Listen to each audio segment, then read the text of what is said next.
আসসালামু আলাইকুম সম্মানিত ভিউয়ার্স, এই ভিডিওতে আমি ইলেকট্রিক্যালের গুরুত্বপূর্ণ 10টি প্রশ্ন ও উত্তর শেয়ার করব। যে সকল ভাইয়েরা ইলেকট্রিশিয়ান লাইসেন্সের জন্য আবেদন করেছেন, এছাড়া যারা সুপারভাইজিং লাইসেন্সের আবেদন করবেন, এদের জন্য খুবই গুরুত্বপূর্ণ। আর কথা না বাড়িয়ে মূল আলোচনায় চলে যাই। আপনি যদি আমাদের এই চ্যানেলে নতুন হয়ে থাকেন, চ্যানেলটি সাবস্ক্রাইব করে পাশে থাকবেন। আর অলরেডি সাবস্ক্রাইব করলে লাইক এবং কমেন্ট করে মন্তব্য জানাবেন। 1 নম্বর প্রশ্ন, বৈদ্যুতিক মোটর বা বাতির রেটিং ওয়াট বা কিলোওয়াটে কেন প্রকাশ করা হয়? উত্তর, ইলেকট্রিক্যাল সেক্টরের যে ডিভাইসগুলো বিদ্যুৎ কনজিউম করে বা বিদ্যুৎ ব্যবহার করে, ওই ডিভাইসগুলোর রেটিং ওয়াট বা কিলোওয়াটে প্রকাশ করা হয়। আমরা জানি বাতি বিদ্যুৎ শক্তিকে আলোক শক্তিতে রূপান্তর করতেছে, তাহলে এক শক্তিকে আর এক শক্তিতে রূপান্তর করতেছে। মোটর বিদ্যুৎ শক্তিকে যান্ত্রিক শক্তিতে রূপান্তর করতেছে। মোট কথা, যে সকল ডিভাইসগুলো বিদ্যুৎকে এক ধর্ম থেকে অন্য ধর্মে রূপান্তর করে বা যেগুলো বিদ্যুৎ ব্যবহার করে, ওই ডিভাইসগুলোর ক্ষেত্রে রেটিং ওয়াট বা কিলোওয়াটে প্রকাশ করা হয়। 2 নম্বর প্রশ্ন, মেকানিক্যাল পাওয়ারের একক কী? পাওয়ার হলো একটি বৈদ্যুতিক রাশি। মেকানিক্যাল ক্ষেত্রে পাওয়ারের একক ধরা হয় এইচপি, হর্স পাওয়ার। মেকানিক্যাল অর্থ হলো যান্ত্রিক, আর ইলেকট্রিক্যাল বলা হলে ওয়াট, কিলোওয়াট, মেগাওয়াট ইত্যাদি। 3 নম্বর প্রশ্ন, 3 ফেজের লোডের এম্পিয়ার বের করার সূত্র কি বা ফর্মুলা কি? উত্তর, √3 VI cos θ। এই সূত্রটির সাহায্যে আপনি এম্পিয়ার বের করবেন। √3-র মান ধরা হয় 1.732, আর cos θ-র স্ট্যান্ডার্ড মান ধরা হয় 0.8 বা 0.9।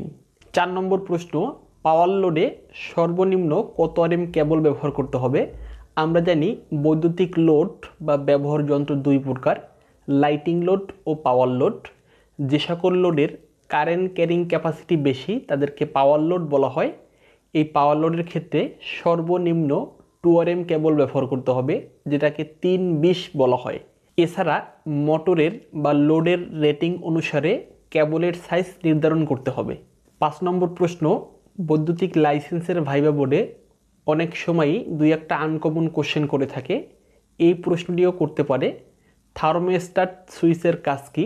থার্মোস্ট্যাট সুইচ হলো এক ধরনের কন্ট্রোলিং ডিভাইস, যেটা তাপমাত্রা নিয়ন্ত্রণ করার জন্য ব্যবহার করা হয়।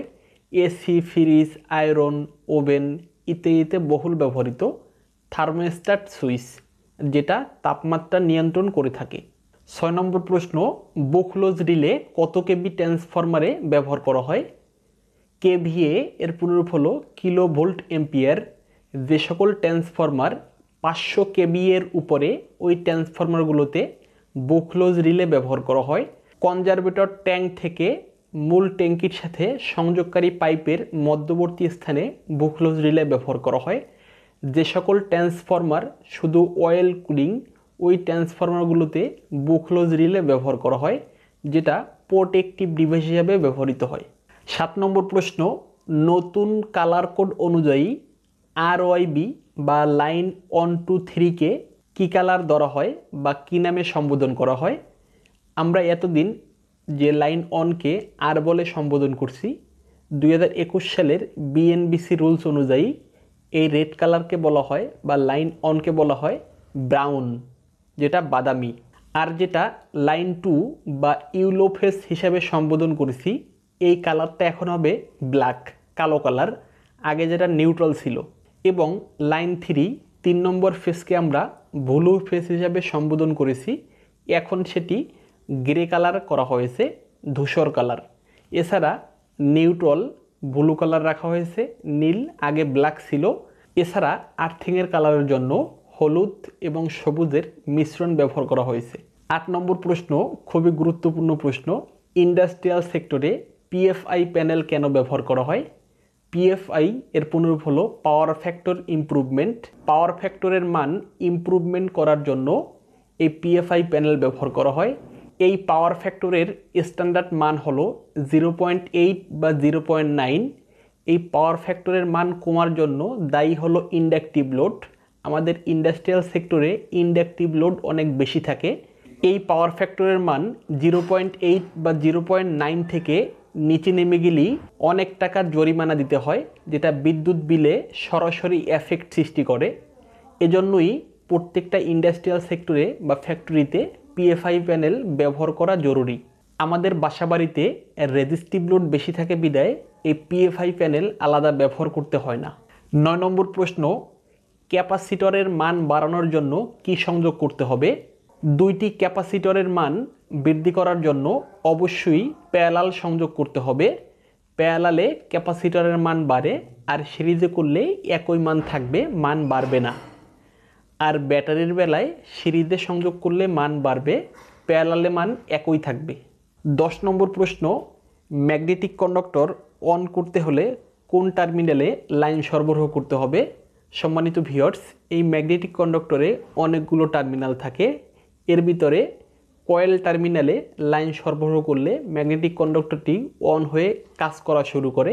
এখন কয়েল টার্মিনালে A1 A2 লেখা থাকে, বা আপনি টেস্ট ল্যাম্প দিয়ে চেক করে বের করতে পারবেন। যে দুটি টার্মিনালে টেস্ট ল্যাম্প ধরলে এই বাটনটি নিচের দিকে চলে যাবে, সেটা হবে হোল্ডিং কয়েল।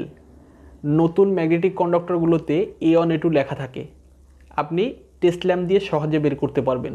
যদি ম্যাগনেটিক কন্ডাক্টরটি 220 ভোল্টেজের হয়ে থাকে, সেক্ষেত্রে কয়েলে একটি ফেজ ও নিউট্রাল দিতে হবে।